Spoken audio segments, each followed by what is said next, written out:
Kelahiran Pedang Iblis bab 1261 penggabungan. Keluarga Elbas mungkin masih ada di dunia. Noah telah menghabiskan tahun terakhir portal dimensional dalam pengasingan, jadi dia tidak memastikan apakah mereka telah meninggalkan pesawat. Nuh tidak merasakan ada orang yang mengamatinya selama perburuannya, tetapi para bangsawan adalah ahli di bidang yang bahkan tidak dapat dia pahami.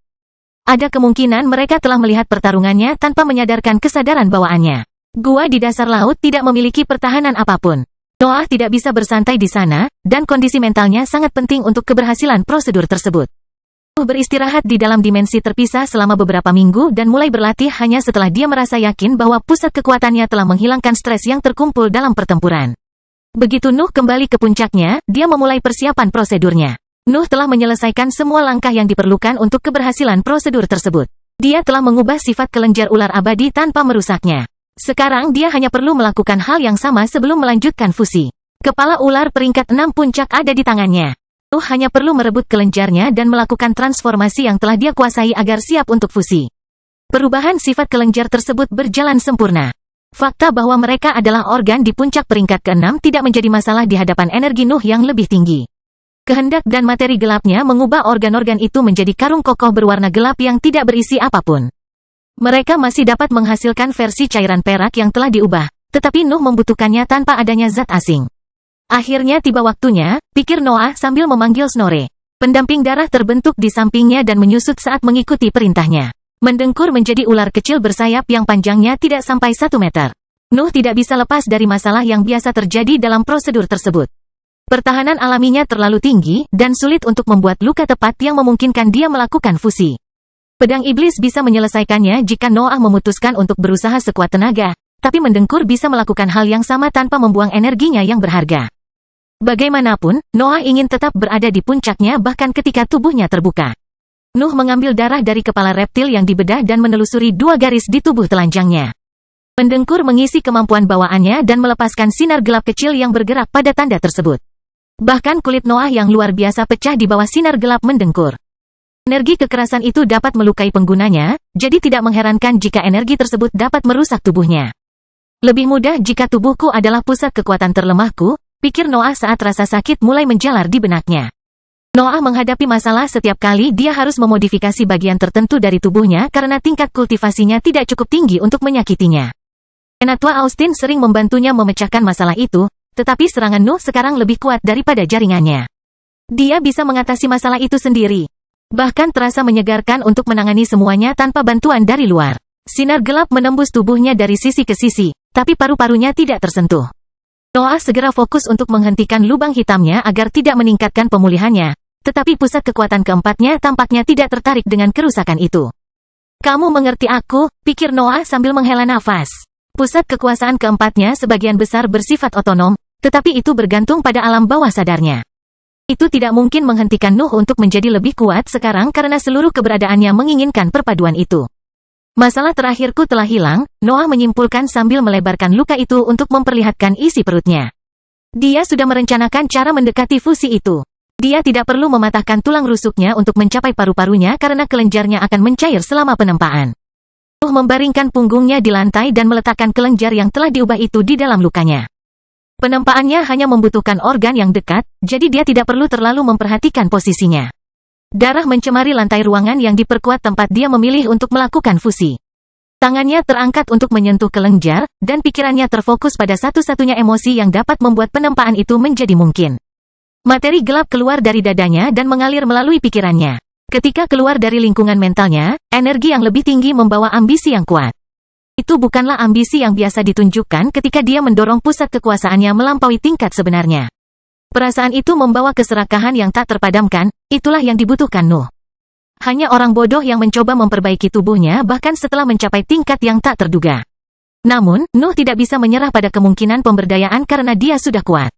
Ambisinya selalu membuatnya menginginkan lebih banyak kekuasaan, melahirkan keserakahan yang kuat yang tidak akan merasa puas sampai mendapatkan semua yang diinginkannya. Rasa lapar Nuh yang terus-menerus tidak lagi mengganggunya setelah ia memperoleh pusat kekuasaan keempat.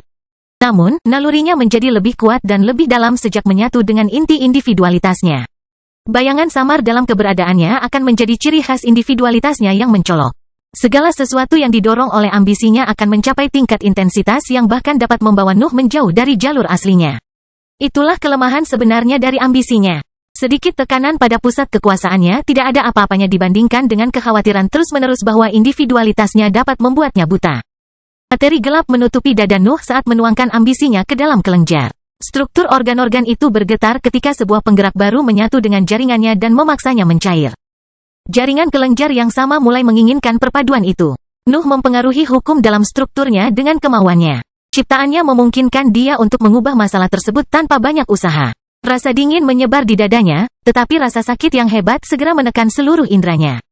Keseluruhan pikirannya menjadi korban sensasi itu, dan Nuh hanya bisa memberikan sedikit perhatian pada prosedur sebenarnya sambil menanggung penderitaan itu. Nuh sudah terbiasa dengan prosedur itu saat itu. Rasa sakit tidak bisa membuatnya kehilangan fokus atau kendali atas fusi. Dia benar-benar ahli dalam bidang itu. Kelenjarnya mencair dan menyatu dengan paru-parunya. Noah segera mendapati dirinya tidak bisa bernapas, dan bahkan beberapa geraman yang mencoba keluar dari mulutnya akhirnya tidak lebih dari isyarat diam. Materi gelap mengalir di dalam tubuhnya bersama dengan kelenjar yang mencair. Energi Nuh yang lebih tinggi bekerja seperti perekat yang mampu mengisi setiap kekurangan pada organ-organ yang menstabilkan di dalam dadanya. Noah merasakan paru-parunya membesar sebelum mengecil lagi. Mereka kemudian memperluas untuk memulai kembali siklus penyerapan dan distribusi material baru dalam struktur mereka. Penggabungan berjalan lancar. Paru-paru dan kelenjar sudah mengetahui apa yang harus mereka lakukan. Tubuh Nuh mengikuti keinginannya, dan organ ular membawa ambisinya, sehingga mereka menerima diri mereka sendiri. Hal yang sama berlaku untuk sifat organ-organ tersebut. Setelah dimodifikasi, kelenjar tersebut menjadi cocok untuk tubuh Nuh, dan mereka menerima struktur dan sifat barunya.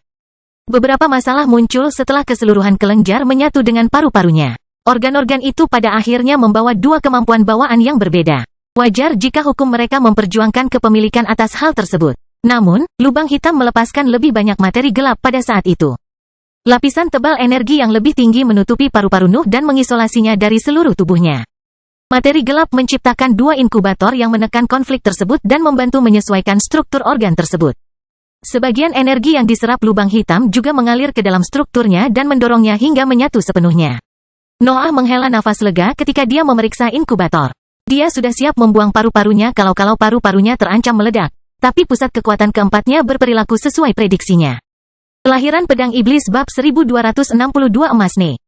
Penggabungannya telah selesai, tetapi paru-paru Nuh memerlukan waktu untuk beradaptasi dengan perubahan strukturnya dan mempelajari cara mengaktifkan kemampuan bawaan barunya. Noah bahkan tidak bisa menguji organnya untuk saat ini. Dia tidak tahu apakah penempaannya berhasil sampai paru-parunya stabil. Namun, materi gelapnya mengurus mereka, dan inkubator tidak mempengaruhi gaya hidup Nuh. Lebih sulit bernapas dengan paru-parunya dalam kondisi seperti itu, tapi dia tidak membutuhkan udara untuk bertahan hidup. Noah hanya bisa menunggu dan berharap materi gelapnya akan mengatasi segala kekurangan pada organ barunya. Dia merasa cukup optimis dengan keseluruhan fusi tersebut, namun keinginannya untuk menguji kekuatan barunya membuatnya tidak sabar. Beruntung bagi Nuh, dia punya banyak hal yang harus dilakukan. Dia telah menyelesaikan semua proyeknya, namun masih ada dunia yang perlu diselamatkan. Dia juga bisa menghabiskan lebih banyak waktu untuk berlatih karena kelompok di permukaan perlu mengalokasikan kembali pasukan mereka untuk mencapai tanah yang sekarang kosong. Dunia masih terlalu rusak untuk menanggung pertempuran sengit. Nuh harus membunuh semua makhluk peringkat 6 secara perlahan sampai jaring retakan mulai menutup sebelum dia dapat menguji batas kemampuannya. Strategi itu akan lebih mudah jika Nuh membiarkan binatang ajaib itu memenuhi tanah yang telah dia bersihkan. Dia tidak perlu menggunakan umpan jika ular mulai berpisah dengan dirinya sendiri. Keinginan untuk memiliki sarang yang lebih besar adalah bawaan dari binatang ajaib. Noah yakin dua kelompok yang tersisa di benua lama akan menjadi lebih tipis setelah beberapa spesimen mereka dipindahkan ke negara Utra. Nuh berlatih sebentar tanpa lupa waktu. Beberapa dekade berlalu, dan kekuatannya sedikit meningkat pada tahun-tahun tersebut. Dantiannya terus mendekati puncak tahap cair sementara tubuhnya tumbuh dengan cepat karena banyaknya mangsa yang diburunya selama beberapa tahun terakhir. Belum pernah terjadi di alam yang lebih rendah bahwa binatang ajaib atau bibrida dapat memperbaiki tubuh mereka secepat itu. Namun, Nuh telah melakukan hal serupa, dan situasi saat ini dengan ular abadi hanya akan lebih menguntungkannya. Keuntungan terbesarnya adalah kecakapan bertarungnya memungkinkan dia berburu mangsa pada level yang lebih tinggi dari tubuhnya. Dia tidak mempunyai batasan sekarang karena kurangnya target yang sesuai tidak menjadi masalah lagi. Nuh memutuskan untuk keluar dari dimensi terpisah setelah 50 tahun menghabiskan pelatihan. Paru-parunya masih berada di dalam inkubator yang terbuat dari materi gelap, namun ia merasa modifikasinya hampir selesai. Misinya adalah alasan utama di balik keputusannya untuk menghentikan pelatihannya. Dia harus menyelamatkan dunia untuk bertahan hidup. Dia tidak menyangka akan naik di abad-abad berikutnya. Jaringan retakan terus meluas pada tahun-tahun itu, namun Nuh merasa senang melihat kehancuran dunia telah melambat. Tampaknya perburuannya akhirnya membuahkan hasil. Nuh mencoba menghitung berapa banyak yang tersisa di dunia sebelum kehampaan menyapunya, tetapi bidang itu berada di luar kemampuannya. Dia hanya bisa menebak bahwa dia telah memperoleh keuntungan beberapa dekade setelah perburuannya. Aku masih punya waktu 300 tahun, menurut evaluasi sandal, pikir Noah sambil mengamati langit. Saya tidak berencana untuk memperbaiki masalah ini lebih dari itu. Nuh terbang menuju benua lama setelah dia menyerah dalam mengevaluasi keadaan dunia. Kawanan di sana berperilaku sesuai prediksinya. Beberapa spesimen yang lebih lemah telah bermigrasi ke negara Utra untuk membuat kelompok ketiga. Migrasi tersebut tidak hanya melibatkan makhluk-makhluk di benua lama. Beberapa ular dari daratan lain memutuskan untuk pindah ke daerah yang tidak terlalu ramai. Beberapa bahkan memutuskan untuk menjelajah laut karena sebagian besar kosong. Nuh tidak melakukan hal yang gegabah. Perubahan fauna telah menunjukkan kepadanya bahwa kelompok tersebut cukup santai dalam hal migrasi beberapa spesimen. Mereka tidak mendapat hukuman apapun dari para pemimpin. Sebagian dari pola pikir yang dikembangkan di negeri abadi masih memenuhi pikiran ular abadi. Makhluk-makhluk itu jauh lebih kuat daripada binatang buas pada tingkat yang sama karena lingkungan mereka sebelumnya. Tetapi agresi mereka tidak dapat dibandingkan dengan mereka yang hidup di tingkat yang lebih rendah sejak lahir. Pada aspek evolusi murni, binatang ajaib yang tumbuh di alam yang lebih rendah akan lebih mudah untuk bertahan hidup. Sebaliknya, makhluk heroik di negeri abadi tidak pernah menderita kekurangan makanan, jadi mereka tidak tahu apa artinya melepaskan salah satu bawahan mereka. Ular abadi perlahan-lahan mempelajari arti sebenarnya dari kelaparan. Nuh yakin naluri mereka menyuruh mereka untuk tidak menonjolkan diri karena keadaan dunia, tetapi perang di antara kelompok itu akan segera terjadi. Nuh menyempatkan diri untuk membersihkan laut kembali dan memburu makhluk-makhluk di bangsa Utra melalui umpan dan serangan mendadak. Jumlah pembunuhannya dengan cepat meningkat menjadi 56, namun dunia masih belum menunjukkan kemajuan apapun. Saya bisa menunggu atau membuat kekacauan, Noah menyimpulkan setelah dia meninjau kembali pilihannya. Ular abadi yang tersisa memiliki banyak bawahan, dan ada batasan seberapa banyak umpan Nuh bisa bekerja. Dia tidak takut melompat tepat di tengah-tengah kawanan itu, tapi kondisi dunia membuatnya khawatir. Dia tidak bisa membiarkan terlalu banyak makhluk peringkat 6 berbenturan. Hal ini hanya akan memperbesar retakan dan mendekatkan dunia pada kehancurannya. Namun, dia juga tidak ingin menunggu beberapa makhluk menempati tanah bebas tersebut. Noah tidak bisa memutuskan tindakan mana yang terbaik, jadi dia kembali berlatih. Lagi pula inkubator akan segera dibuka. Dia bisa memikirkan masalah itu hanya setelah dia menguji kemampuan bawaan barunya. Sesuatu yang aneh terjadi saat Nuh berada di dimensi terpisah. Garis emas muncul dari dasar laut dan menciptakan pilar cahaya tinggi yang menyentuh langit dan menciptakan jaring kedua. Jaring kedua berwarna emas dan menutupi bagian langit yang belum diambil oleh kekosongan. Seolah-olah sebuah kubah tiba-tiba muncul untuk melindungi seluruh dunia. Nuh mengabaikan peristiwa itu ketika dia berada di dalam dimensi terpisah. Tetap saja, dia tidak akan mempedulikannya karena lapisan pelindung di sekitar paru-parunya akhirnya rusak pada saat itu. Inkubator yang terbuat dari materi gelap terbuka, dan tubuhnya menyerap kembali energi yang lebih tinggi. Noah akhirnya bisa bernapas dengan baik lagi, tapi keinginannya untuk menguji membuatnya mengabaikan detail itu. Keluar dari dimensi terpisah dengan tergesa-gesa, tetapi dia tetap terdiam saat melihat jaring emas yang muncul di langit. Dia tidak bisa tidak mengenali cahaya kemasan itu. Itu adalah warna ikonik keluarga Elbaz, dan tidak ada orang lain di dunia yang mampu melakukan hal seperti itu. Peristiwa itu menegaskan bahwa keluarga Elbaz tetap berada di tingkat yang lebih rendah dan mengerjakan sesuatu yang dapat memperbaiki dunia. Jaring emas memiliki tujuan yang tepat. Hal ini memaksa berbagai bagian langit untuk tetap berada di satu tempat dan mempersulit pengaruh ketidakstabilan. Kelahiran pedang iblis bab 1263 lingkaran perak. Cantik, bukan? Sebuah suara bergema dari belakang Nuh saat dia mempelajari jaring emas. Pemilik suara itu tidak berusaha menyembunyikan keberadaannya. Noah mengenalinya begitu dia merasakan auranya. Pangeran kedua datang mengunjunginya. Apakah ini caramu menyergapku? Noah bertanya tanpa berbalik. Setelah Nuh meminta pangeran kedua untuk tetap menjadi ancaman dalam hidupnya, tetapi kerajaan telah menghilang dari kancah politik percakapan itu.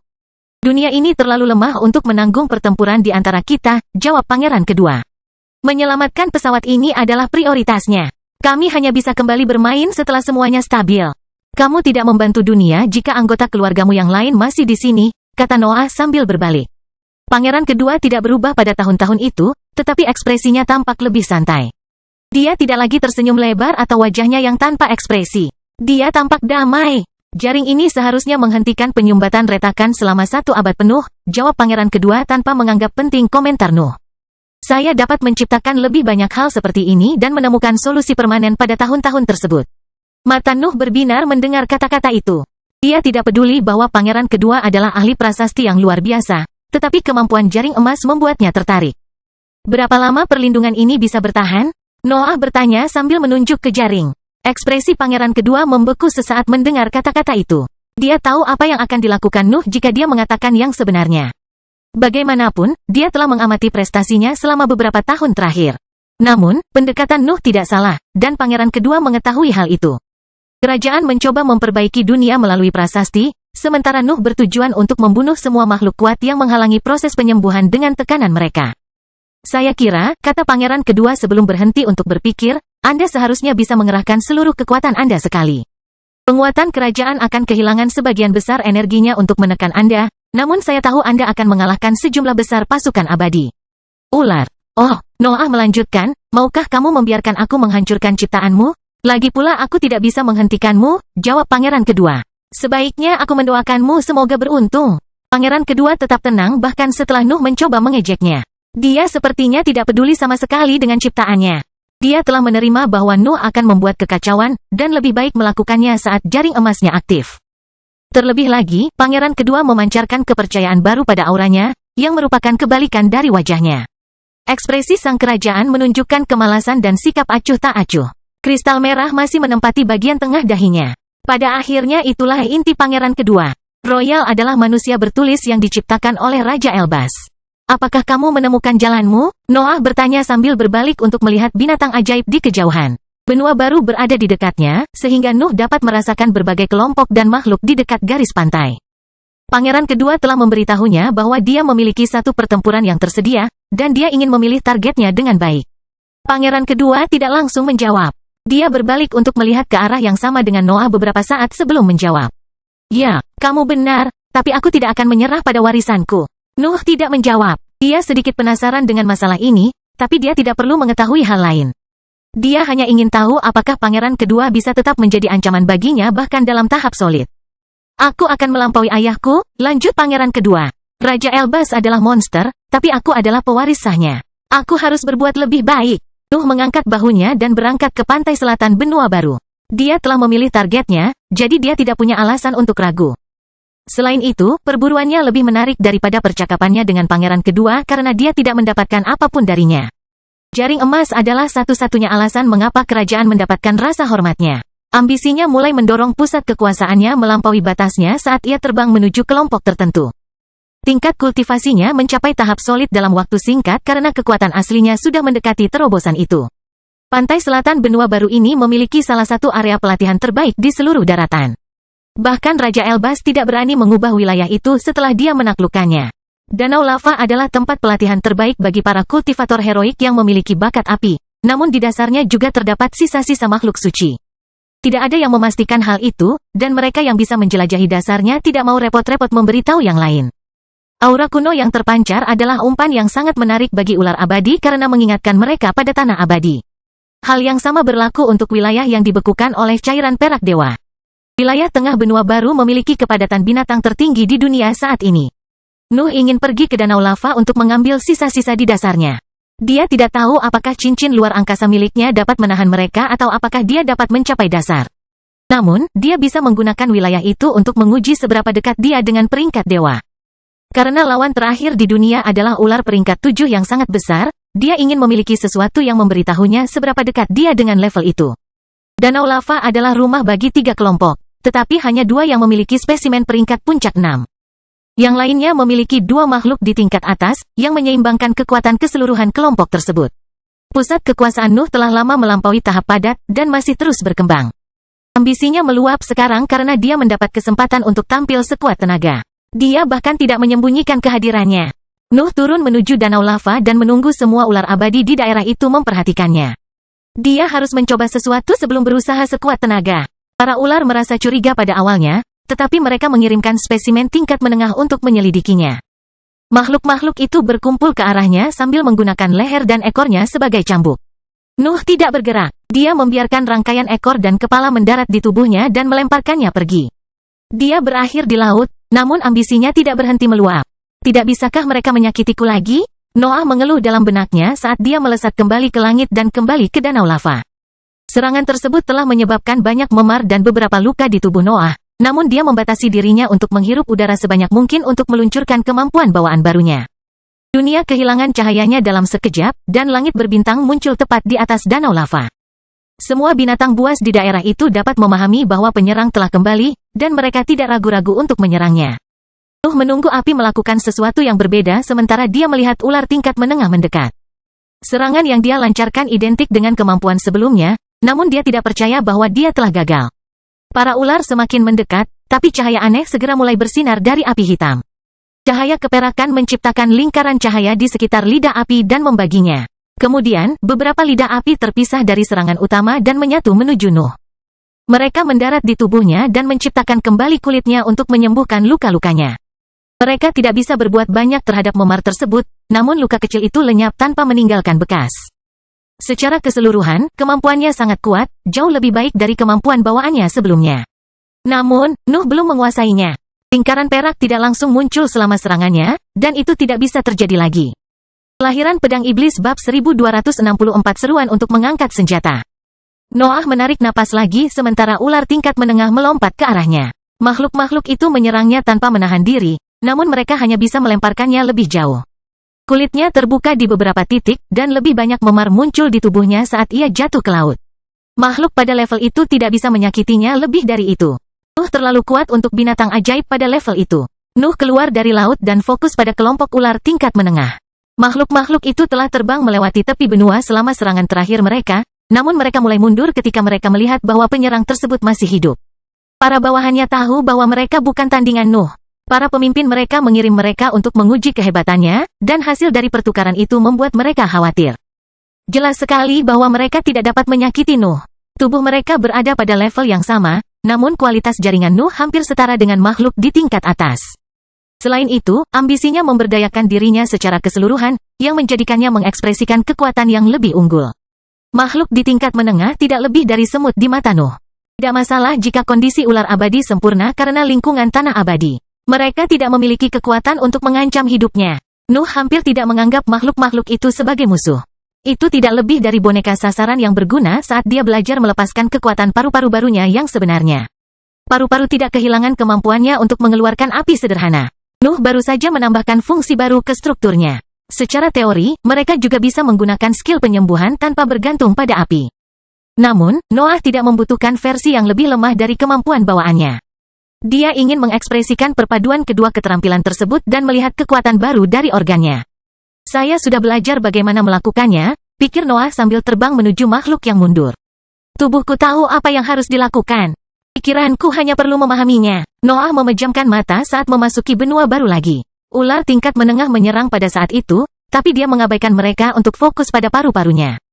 Organ-organnya sepertinya bereaksi terhadap konsentrasinya. Hukum yang ada di dalamnya mulai bekerja sama untuk mengekspresikan kekuatan nyata yang mampu dihasilkan paru-parunya. Dunia tiba-tiba menjadi gelap, dan tangisan kesakitan bergema di daerah tersebut sebelum cahaya kembali muncul di negeri itu. Api hitam yang ditutupi oleh lingkaran cahaya perak telah memenuhi langit, dan spesimen tingkat menengah tidak dapat mengabaikannya pada saat itu. Daging ular terbakar saat mereka terbenam dalam api aneh itu.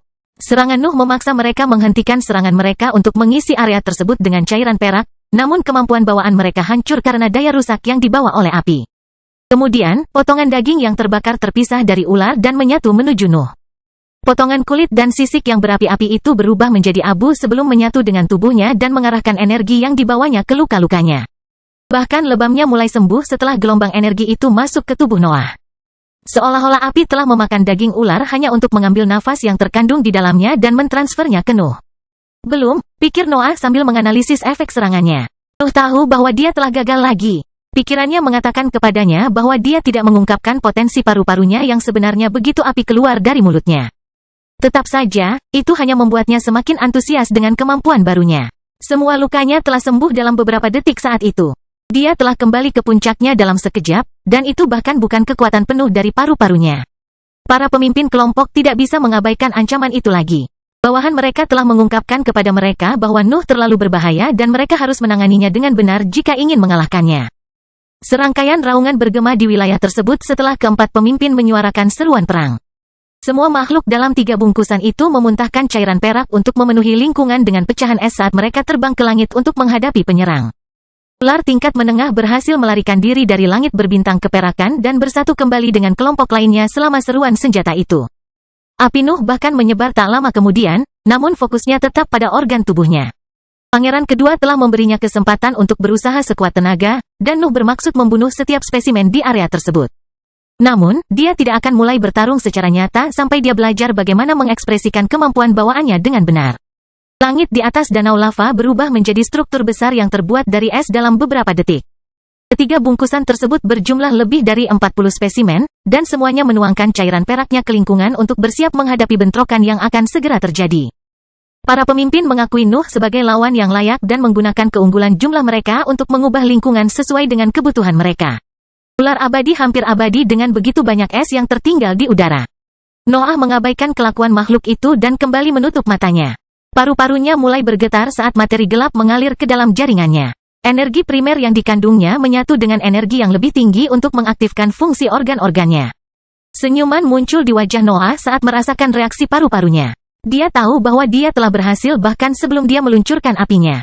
Dunia menjadi gelap dalam sekejap, dan cahaya perak yang menyilaukan memenuhi lingkungan saat cahaya kembali menerangi area itu. Lingkaran cahaya itu hampir menyembunyikan api hitam pekat yang berderak di langit dan mengelilingi struktur yang membeku. Es yang diciptakan oleh ular abadi mencair, dan energi yang dikandungnya memasuki lidah api yang terpisah dari serangan utama dan menyatu menuju Nuh. Api mengelilingi sosok Nuh dan mentransfer energinya kepadanya. Lubang hitamnya kemudian menyerapnya untuk memurnikannya dan mendistribusikannya ke jaringannya. Noah bisa langsung menyerap energi yang diambil oleh api tersebut jika dia tidak mengalami luka apapun. Dia bisa menjadikan kekuatan itu miliknya selama apinya berhasil membakar materi yang terkandung di dalamnya. Api kecil yang tak terhitung jumlahnya terbang ke arah Nuh untuk mentransfer energi yang telah mereka kumpulkan saat mereka melelehkan struktur yang membeku. Semua es di langit segera lenyap dan menampakkan ular abadi, yang terus meludahkan cairan perak. Hanya beberapa bongkahan es yang tersisa di langit. Itu adalah hasil dari kemampuan bawaan para pemimpin, dan api Nuh tidak dapat membakar mereka dengan mudah. Kekuatan mereka berada pada level yang sama. Noah tetap keluar sebagai pemenang dari benturan kemampuan bawaan itu. Nyala apinya menyebar ke langit dan menelan makhluk-makhluk lemah yang kehilangan perlindungan es. Banyak spesimen di tingkat bawah tidak dapat menghindarinya. Korban segera meningkat. Api Nuh membakar sampai mati spesimen tingkat bawah yang tidak berhasil melarikan diri ke arah pemimpin mereka. 11 makhluk mati sebelum api menghabiskan energinya. Sebagian besar binatang lemah lainnya akhirnya terluka parah. Kelahiran Pedang Iblis bab 1265 Formasi Pertempuran. Dampak api Nuh sangat menghancurkan makhluk-makhluk yang lebih lemah. Kemampuan bawaannya melampaui tingkat kekuatan makhluk normal tingkat menengah bahkan tanpa bantuan ambisinya. Nuh telah menggabungkan 2 organ yang berbeda menjadi satu. Itu tidak hanya menambah fitur lain pada apinya. Hal ini juga memberdayakan mereka. Penggabungan tersebut tidak menggandakan kekuatan api karena kelenjar ular abadi tidak memenuhi paru-parunya. Namun, banyaknya logam mulia dan surat wasiat yang dia gunakan selama prosedur tersebut meningkatkan tingkat keseluruhan produk pada akhirnya secara signifikan. Paru-parunya kini menjadi senjata yang tertulis. Wajar jika kekuatan mereka melampaui batas strukturalnya. Kehendak yang ditempa Nuh bersama dengan bahan lainnya membuat mereka melampaui apa yang bisa dihasilkan oleh fusi sederhana. Tanpa pemberdayaan ambisinya, tingkat kekuatan apinya berada di tingkat atas. Tubuhnya sendiri hampir bisa menandingi binatang ajaib di bagian terakhir peringkat heroik, jadi kemampuan barunya bisa lebih dari itu. Begitu individualitasnya meningkatkan tingkat pusat kekuatan, api Nuh dapat menandingi mantra yang diluncurkan oleh para penggarap panggung yang solid. Mereka menjadi berguna lagi setelah fusi, dan Nuh hanya bisa mengisyaratkan saat mengetahui fitur-fiturnya. Kekuatan kemampuan bawaannya telah melampaui prediksinya. Inkubator yang terbuat dari bahan gelap telah meningkatkan sebagian fitur baru dan menyesuaikannya dengan keberadaan Nuh. Itulah alasan mengapa mereka bisa memperbaiki luka di dalamnya. Kemampuan penyembuhan Nuh telah melampaui sumbernya. Dia sekarang menggunakan cairan perak versi superior, yang juga memiliki efek merusak dalam casingnya. Spesimen yang lebih lemah mundur setelah mereka merasakan kekuatan api Nuh. Ular tingkat bawah yang selamat dari serangan itu menyebabkan luka parah, dan situasi ular tingkat menengah juga tidak lebih baik. Bercak besar kulit hangus memenuhi makhluk yang lebih lemah. Beberapa dari mereka langsung kehilangan sebagian tubuhnya di antara kobaran api. Setelah serangan itu, satu-satunya yang tidak terluka adalah 4 pemimpin dan para ular yang bersembunyi di balik es mereka. Aku bahkan tidak kehilangan energinya jika aku membakarnya, pikir Noah saat rasa dingin keluar dari mata reptilnya. Nuh biasanya menghindari kemampuan destruktif jika menyangkut makhluk yang bisa dia makan. Dia tidak suka menyia-nyiakan sumber daya yang dapat memperbaiki tubuhnya. Namun, kemampuan bawaannya memberinya energi yang terkandung dalam daging yang terbakar. Sebagian darinya akan menyebar sementara apinya mengalahkan pertahanan bawaan lawannya, tapi kerugian itu tidak terlalu signifikan. Nuh masih memperoleh sebagian besar energi yang terkandung dalam apa yang dibakarnya. Itu saja membuat kemampuan bawaannya lebih berharga dan ideal untuk setiap situasi. Rasa dingin merambat di punggung para pemimpin ketika sikap dingin Nuh mencapai mereka. Mereka memahami bahwa penyerang dapat membunuh mereka semua jika mereka membiarkannya bertindak bebas. Beberapa raungan keluar dari mulut mereka, dan mata Nuh membelalak saat mendengarnya. Teriakan itu membawa perintah tepat yang ditujukan pada makhluk yang lebih lemah. Para pemimpin mengatur ulang mereka untuk mengerahkan formasi pertempuran. Bagaimana mereka bisa mengetahui hal ini? Nuh berteriak dalam benaknya. Dia telah menerima bahwa ular abadi adalah binatang ajaib yang hampir cerdas. Tetap saja, formasi itu adalah sesuatu yang hanya bisa digunakan dengan baik oleh makhluk sekaliber monster bersayap. Nuh tidak tahu bagaimana ular abadi bisa mengetahui formasi pertempuran itu bahkan jika mereka tidak diklasifikasikan sebagai binatang yang cerdas. Tetap saja, dia mendapatkan jawabannya segera setelah dia melihat kelompok itu menggunakan teknik itu. Keempat pemimpin mundur dan mulai mengisi lingkungan dengan cairan perak sementara makhluk lainnya maju. Ular tingkat menengah menduduki tempat terluar grup, sedangkan ular tingkat bawah tetap berada di tengah. Langit segera membeku, tetapi esnya pecah dan menyatu menuju makhluk yang lebih lemah. Para pemimpin tidak berhenti meludahkan cairan perak, sehingga lebih banyak lapisan beku muncul dalam beberapa detik. Nuh dapat menghentikan prosedur itu, tetapi ketertarikannya pada bidang binatang ajaib tidak memungkinkannya untuk menyerang terlebih dahulu. Dia ingin melihat apa yang bisa diciptakan makhluk-makhluk itu ketika mereka menggunakan tekniknya. Armor yang terbuat dari pecahan es terbentuk di sekitar kelompok ular yang lebih lemah. Sebagian besar dari mereka menutupi makhluk tingkat menengah, tetapi mereka tidak membiarkan makhluk di tingkat bawah tidak terlindungi. Itu adalah peleton yang terbuat dari ular abadi. Nuh dan Scully telah menggunakan bibrida dengan cara yang sama untuk melawan Raja Elbas, tetapi makhluk-makhluk itu melakukannya tanpa ada satupun makhluk cerdas di antara mereka. Mereka pasti melihat pemimpin dewa mereka melakukannya, pikir Nuh ketika dia memahami bagaimana para ular berhasil membuat formasi pertempuran itu. Mereka meniru apa yang telah mereka lakukan di negeri abadi. Nuh telah memahami detail itu dari kelemahan formasi pertempuran.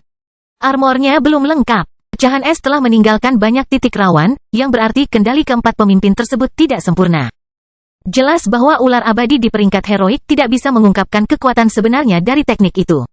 Mereka bisa mengatur diri mereka sendiri dalam formasi yang teratur dan meniru strategi yang menjengkelkan, tapi mereka tidak bisa melakukannya dengan sempurna. Namun, strategi tersebut masih dapat meningkatkan kehebatan mereka secara keseluruhan. Ular yang lebih lemah akan berguna sekarang karena mereka mengenakan baju besi yang siap menyembuhkan mereka. Dapat memahami kekuatan di balik formasi pertempuran itu dalam sekejap. Ular abadi ingin menggunakan daya tahan mereka yang hampir tak terbatas dan kemampuan penyembuhan mereka untuk melelahkannya. Es yang diciptakan oleh para pemimpin akan bertahan melawan sebagian besar kemampuan, dan ular yang lebih lemah tidak perlu melukai lawannya untuk membuat mereka membuang-buang energi. Itu adalah teknik yang memanfaatkan kualitas spesies mereka. Nuh menduga ular abadi telah memperbaikinya berkali-kali hingga mencapai bentuknya yang sekarang. Benar-benar spektakuler, pikir Noah sambil menganalisis formasi pertempuran. Noah merasa senang karena dia telah membiarkan ular abadi menyelesaikan tekniknya. Dia telah mempelajari detail penting tentang fauna di tanah abadi dalam pertempuran itu. Secara umum, spesimen yang lebih lemah dalam satu kelompok tidak lebih dari sekedar umpan meriam untuk melawan lawan yang kuat. Namun, makhluk-makhluk di negeri abadi mengubah bawahan mereka menjadi senjata yang bahkan dapat membahayakan musuh yang kuat. Tidak tahu spesies mana yang dapat menggunakan teknik serupa atau bahkan menggunakan spesimen yang lebih lemah.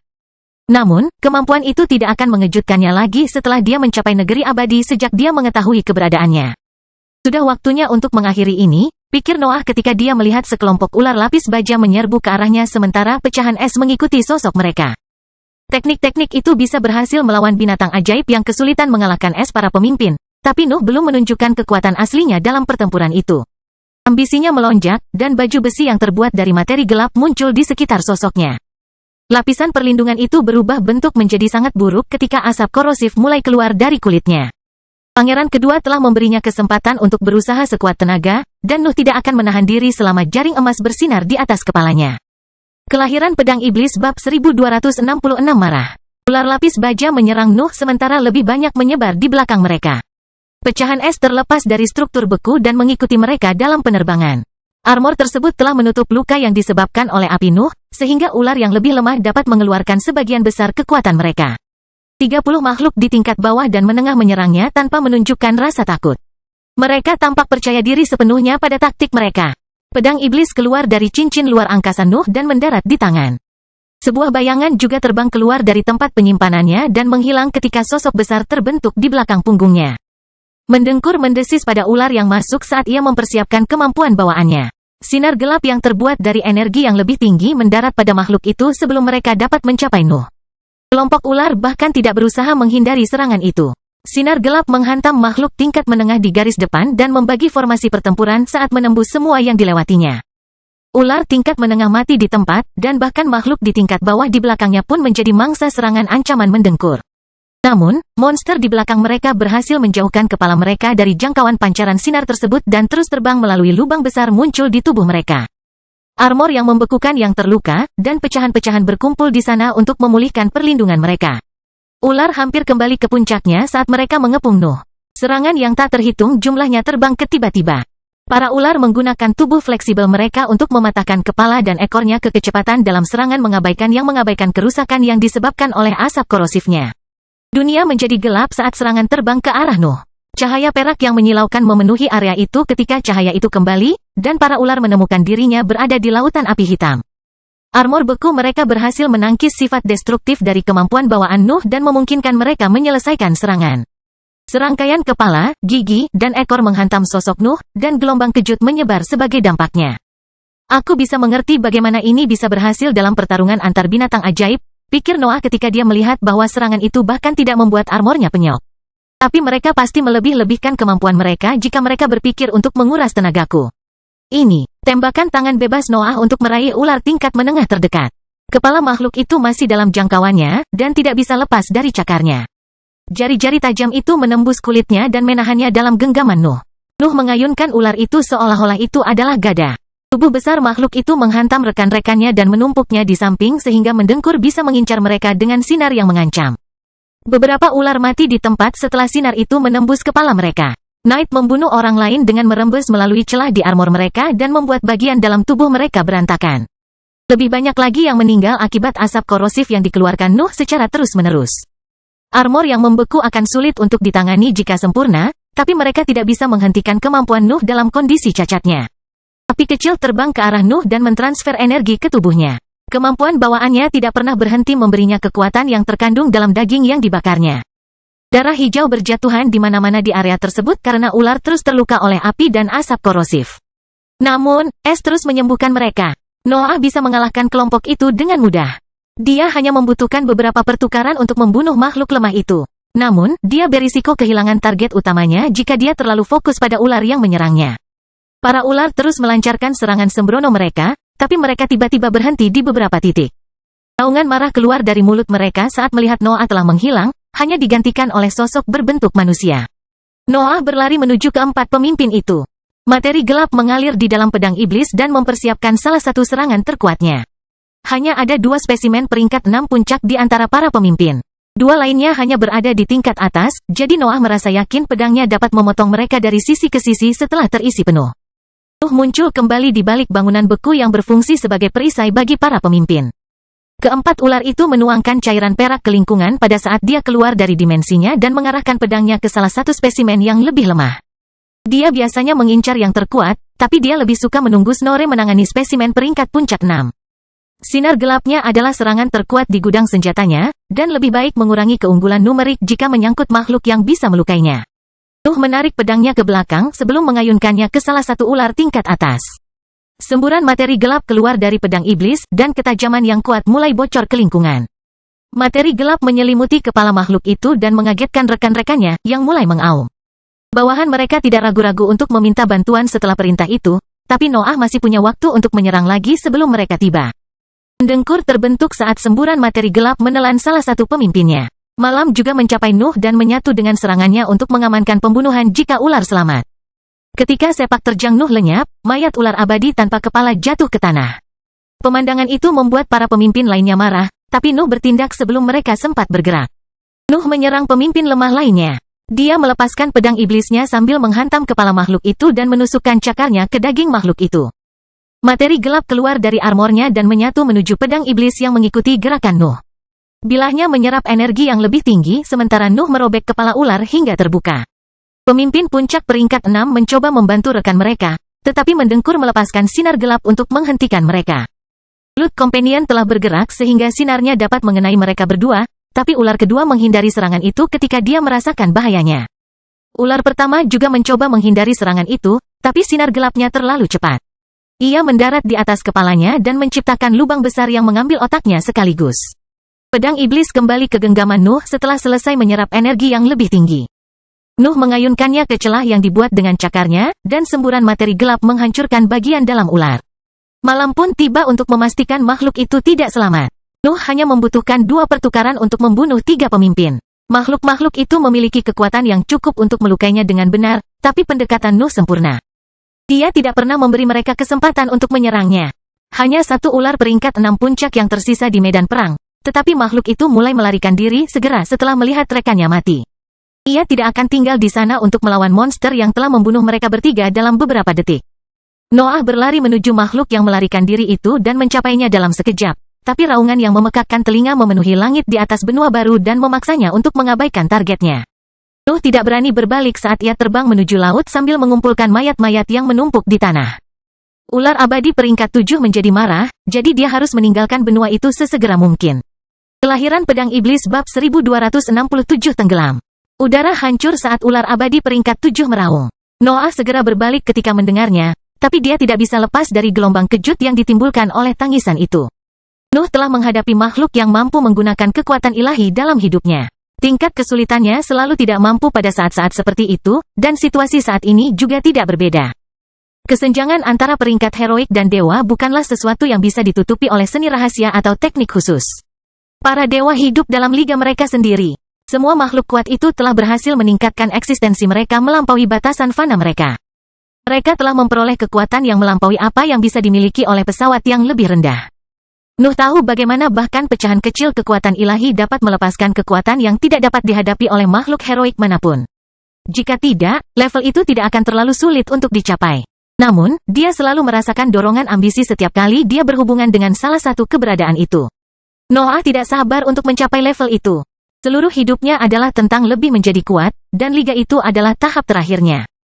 Nuh merasakan hal yang bertahan seperti itu ketika gelombang kejut menyapu dirinya, tetapi ambisinya jauh lebih kuat pada saat itu. Setiap bagian dari keberadaannya bergetar dalam kegembiraan ketika dia melihat bahwa dia dapat bertahan dari peristiwa bencana itu. Aku hanya memilih di belakangmu, pikir Noah sambil melakukan konstruksi menuju pantai selatan. Dia bisa merasakannya di dalam hatinya. Dia tidak memiliki peluang melawan pemimpin ular abadi, tapi dia sudah dekat, lebih dekat daripada yang pernah dia alami sepanjang hidupnya. Jarak dewa sudah dekat. Nuh hanya perlu melewati rintangan terakhir dan mengangkat keberadaannya ke tempat yang dicita-citakannya. Pertarungan Nuh telah membangkitkan ular abadi peringkat kuasi 7. Makhluk di level itu pasti merasakan cuplikan yang terjadi di atas danau lava. Seseorang telah berani menyerang wilayah kekuasaannya, dan hal itu tidak bisa dibiarkan begitu saja. Makhluk kuasi ilahi harus menunjukkan kepada dunia bahwa ia adalah raja sebenarnya dari daratan itu. Gelombang kejut tersebut menghancurkan tanah dan membuka retakan besar di banyak wilayah. Tebing muncul di mana-mana di benua baru, dan hanya daratan tengah yang tidak terpengaruh oleh tekanan tersebut. Lapisan es tebal yang tercipta dari cairan perak dari para pemimpin dewa menutupi wilayah tengah. Makhluk kuasi peringkat 7 tidak dapat menghancurkannya hanya dengan raungan sederhana. Materi pada tingkat tersebut biasanya tidak berada pada bidang yang lebih rendah. Tatapan sang ular memeriksa tanah di sekitarnya setelah ia selesai mengungkapkan kemarahannya. Ia tidak merasakan jejak penyerang apapun, tapi ia bisa melihat keadaan kawanan yang menghadapinya. Ketiga kelompok itu sangat menderita selama penyerangan Nuh. Dia telah membunuh 1 spesimen di puncak peringkat ke-6, 2 di tingkat atas, dan hampir 20 di antara tingkat menengah dan bawah. Kerugian itu bukanlah sesuatu yang bisa diabaikan oleh makhluk kuasi peringkat 7. Mereka adalah bawahan kuat yang dihargai oleh sang pemimpin karena berbagai alasan, terutama rasa laparnya. Kurang dari 70 ular peringkat 6 yang tersisa di dunia setelah penyerangan Nuh.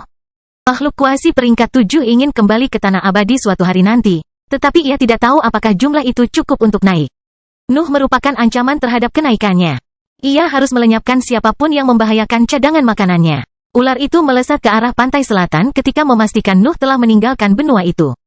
Larinya melintasi langit membuat seluruh jaring emas bergetar, dan pecahan prasasti itu jatuh sebelum tersebar di udara.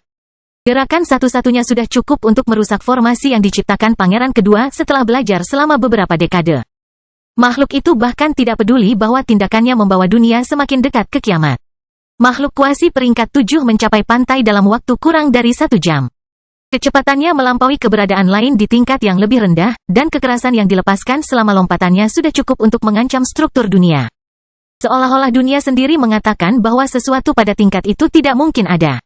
Kekuatan ular telah melampaui peringkat heroik, jadi ia harus pergi ke dunia yang bisa menampungnya. Nuh sudah lama meninggalkan daerah itu pada saat pemimpinnya tiba. Dia telah merasakan kemarahannya, dan dia tidak ragu untuk berlari menuju pintu masuk terdekat ke dimensi terpisah sementara makhluk itu mencapai pantai.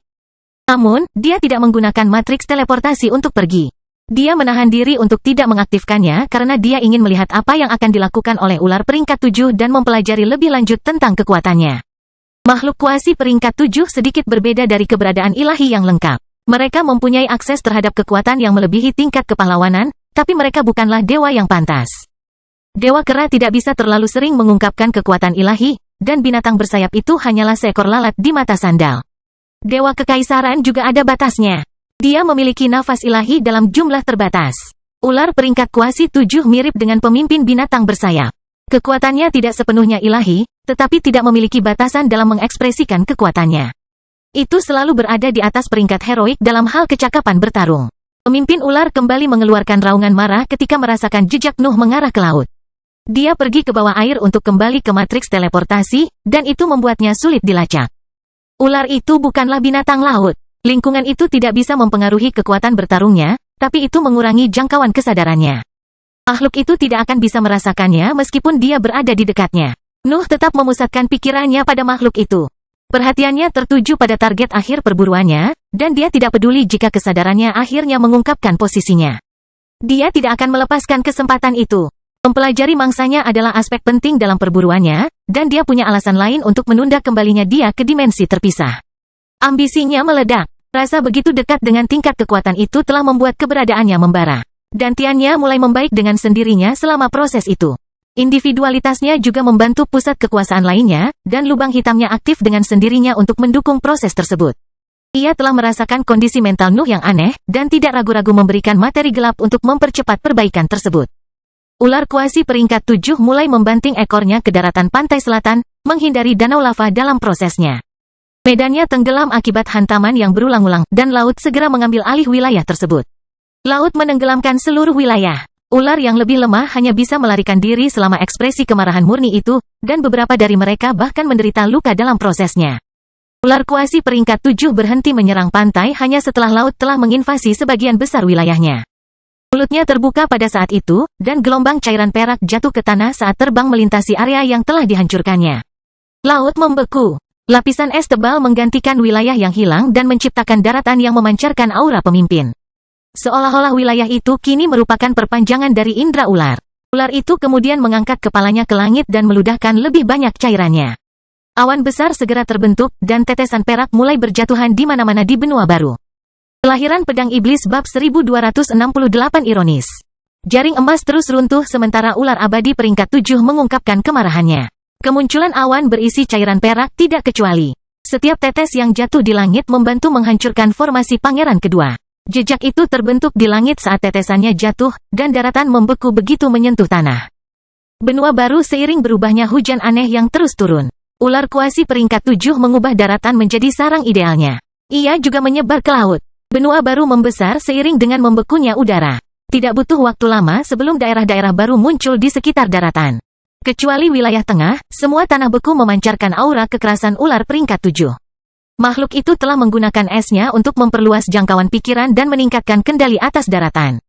Itu adalah rumahnya sekarang, dan ular abadi yang tinggal di sana akan mendapat manfaat dari perubahan lingkungan. Jangan menduga lebih banyak makhluk dari spesies tersebut juga akan muncul karena kondisi yang menguntungkan tersebut. Jaring emas tidak dapat menahan unjuk kekuatan itu. Hanya beberapa pecahan emas yang tersisa di langit ketika awan menghabiskan cadangan cairan peraknya. Beberapa serangan dari spesimen kuasi peringkat 7 sudah cukup untuk menghancurkan formasi pangeran kedua. Kekuatannya bukanlah sesuatu yang bisa terkandung dalam prasasti di peringkat heroik. Ambisi Nuh menjadi tenang setelah proses itu berakhir. Perasaan itu tetap kuat, namun berhenti memberdayakan pusat kekuasaannya. Kekurangannya segera tiba, namun Noah tidak mempermasalahkannya. Dia tetap berada di atas matriks transmisi dan menunggu pola pikir anehnya berakhir. Ular abadi peringkat kuasi 7 telah menyatakan bahwa ia tidak akan berdiam diri sementara Nuh membunuh kawanannya. Dia bahkan tidak bisa mengeluarkan seluruh kemampuannya lagi karena jaring emas itu sudah hancur. Pemimpinnya telah membawa kembali ke titik awal, dengan satu-satunya perbedaan adalah populasi ular abadi telah berkurang banyak dalam beberapa tahun terakhir. Sekarang telah mengurangi hampir separuh jumlah spesimen asli di dunia. Noah menatap ke langit sementara dia tetap berada di matriks teleportasi. Jaring retakan tidak membesar selama pengamatannya.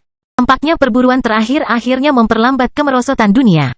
Dia tidak tahu apakah dunia sudah mencapai kondisi stabil, tapi dia tidak akan menghabiskan waktu bertahun-tahun mengamati retakan tersebut untuk memahaminya. Itu adalah peran pangeran kedua. Nuh lebih suka berburu. Aku hanya bisa memainkannya dengan cerdas sekarang, pikir Noah sambil mengaktifkan matriks teleportasi untuk kembali ke dalam dimensi terpisah. Perburuan terakhir telah membawa banyak manfaat, lebih dari sekadar penguasaan kemampuan bawaan barunya. Dia juga telah menyita banyak mayat berharga. Nuh mengasingkan diri setelah dia kembali ke dimensi terpisah. Dia makan, mengolah, dan berlatih dengan rune kesiar ke-7 untuk meningkatkan kekuatan dasarnya dan membawanya lebih dekat ke tahap terakhir dari peringkat heroik. Pikirannya terus berkembang tanpa menemui hambatan apapun, dan tubuhnya akhirnya mendekati terobosan setelah memakan mangsanya. Sedangkan untuk gantiannya, sesi kultivasi Nuh akhirnya memicu kondisi mental aneh yang membuatnya mengembara di dunia hukum.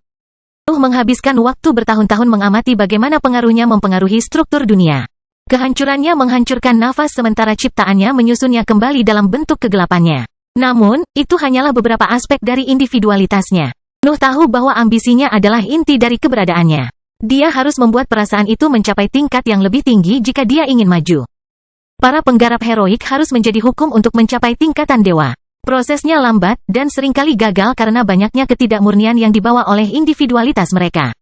Hukum mengungkapkan makna sebenarnya, yang merupakan bentuk energi paling sederhana di dunia. Mereka membawa kekuatan yang sangat besar, tetapi strukturnya tidak rumit.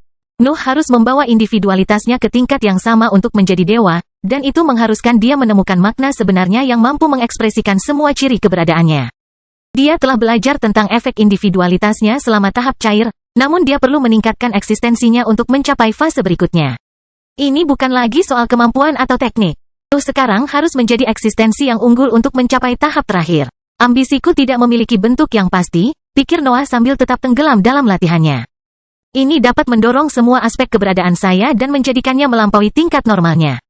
Ini adalah kekuatan ajaib yang memaksa materi mengabaikan batas-batasnya. Ambisi Nuh bertentangan dengan logika.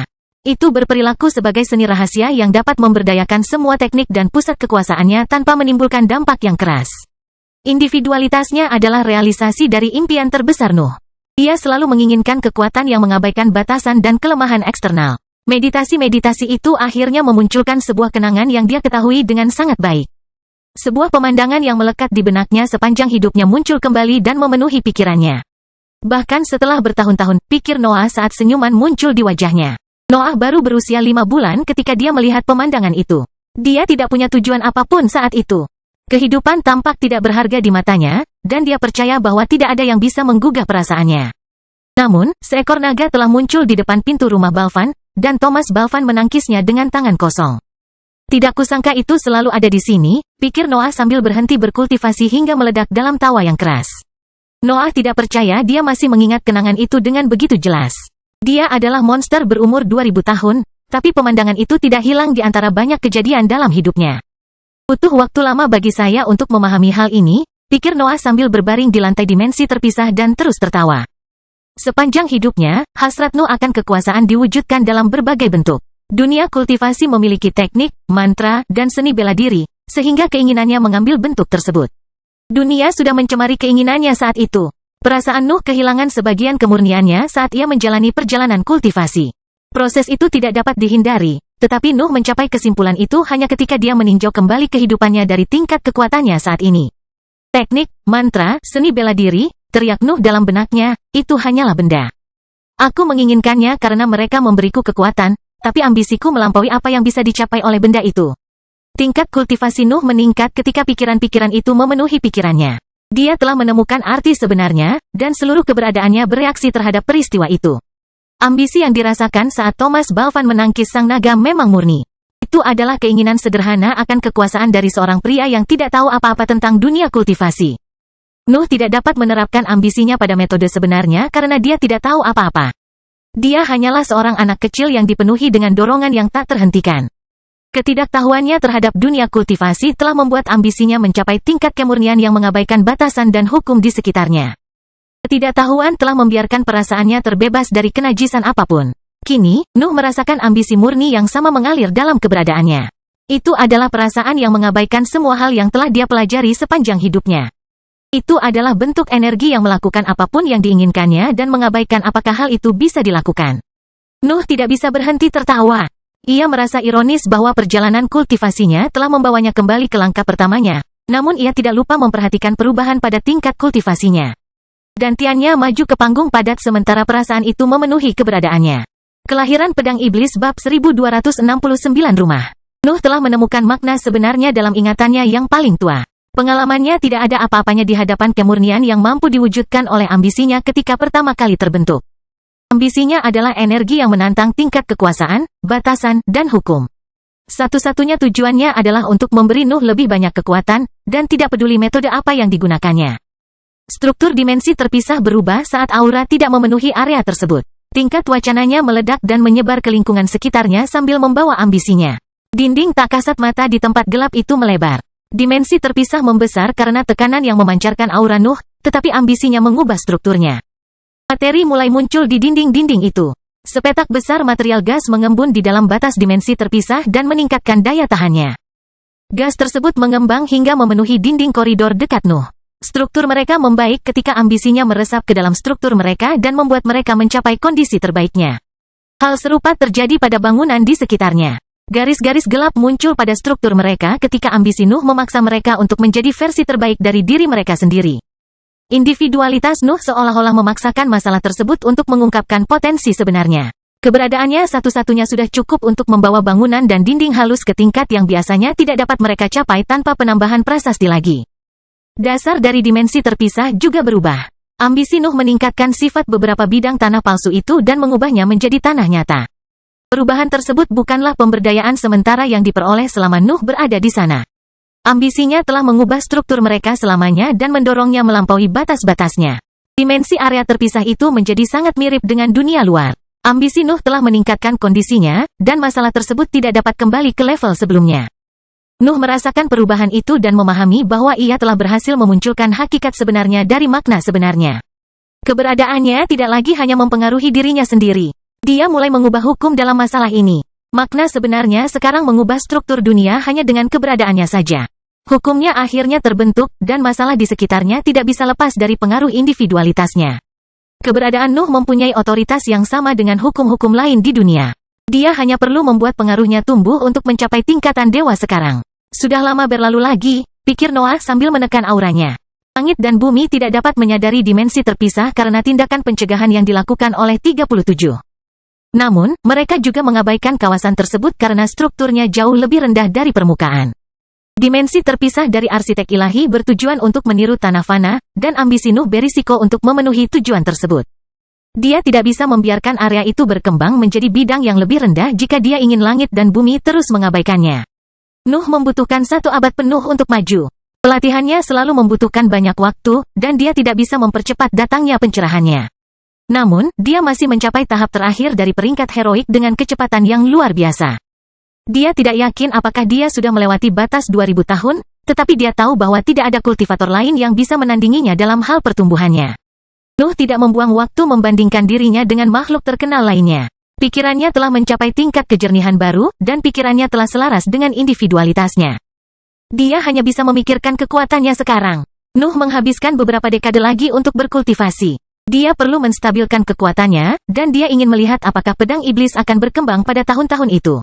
Potensi senjata hidup bergantung pada tingkat budidayanya. Terobosan Nuh seringkali mengarah pada pertumbuhan pedang iblis. Bilahnya berkembang pesat pada tahun-tahun itu. Terobosan Nuh telah mengeluarkan potensinya. Terlebih lagi, pedang iblis benci untuk tetap berada di belakang rekannya yang lain, jadi dia melakukan yang terbaik untuk mencapai level masternya. Struktur pedang iblis berubah seiring kemajuannya. Nuh telah menggabungkan materi gelap dengan strukturnya, sehingga pertumbuhannya tidak hanya memengaruhi kekuatan dasarnya saja. Bilahnya berevolusi saat menggunakan ambisi Nuh sebagai pedoman pertumbuhannya. Itu menjadi lebih panjang, dan bahannya memperoleh fitur-fitur baru seiring dengan kemajuannya. Pedang iblis adalah makhluk hidup yang unik. Itu adalah bibrida dengan bentuk pisau. Namun, Nuh telah lama melampaui batas spesies tersebut. Dia telah menggabungkan materi gelap dengan strukturnya, tetapi hal itu hanya memperbaiki struktur keseluruhannya. Sifatnya juga telah berubah, namun masih kekurangan satu aspek dari kekuatan Nuh. Itu berubah setelah Nuh mengetahui maksud sebenarnya. Pedang iblis berubah menjadi untaian gas setelah terobosannya dimulai, dan pedang itu memasuki tubuh Nuh dan meresap ke dalam lubang hitam. Pusat kekuasaan keempat Nuh memurnikan strukturnya, dan ambisinya memaksa sifat alaminya untuk mengekspresikan potensi sebenarnya. Ketika helaian gas keluar dari tubuhnya, pedang iblis telah mencapai tingkat atas, dan mampu menghasilkan materi itu. Penggabungan dengan materi gelap tidak cukup untuk mengungkapkan keberadaan Nuh. Pedang iblis harus mendapatkan pusat kekuatan keempat untuk menjadi senjata yang layak bagi tuannya. Pedang iblis meraung ketika terbentuk kembali di depan Nuh.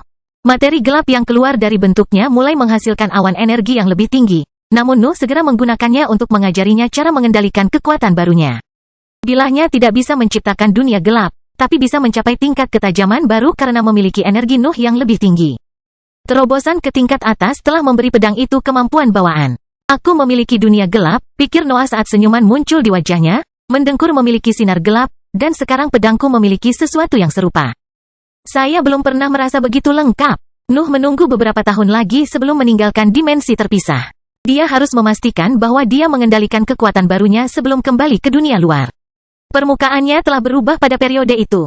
Sebagian besar benua baru telah berubah menjadi daratan beku yang mampu meningkatkan kapasitas reproduksi ular abadi. Banyak spesimen baru muncul pada tahun-tahun itu, dan kebanyakan dari mereka telah mencapai peringkat ketiga saat Nuh sedang mengasingkan diri. Ular kuasi peringkat 7 juga telah memakan beberapa bawahannya di peringkat ke-6, tetapi ia menahan rasa laparnya sementara rumah barunya terbentuk. Dunia kekurangan binatang ajaib. Pemimpin ular telah memprioritaskan pembangunan kembali fauna dibandingkan kelaparannya untuk memastikan bahwa fauna tersebut mempunyai cadangan makanan jika kesengsaraan gagal. Memiliki banyak spesimen kuat yang tersebar ke seluruh dunia akan mempercepat kelahiran makhluk baru. Aura pemimpin tidak dapat memenuhi seluruh bidang, jadi ia harus bergantung pada bawahannya untuk menyelesaikan tugas itu. Tindakan Nuh telah menunda rencananya, namun dunia akhirnya berubah menjadi tempat berkembang biak yang cocok setelah 3 abad tersebut.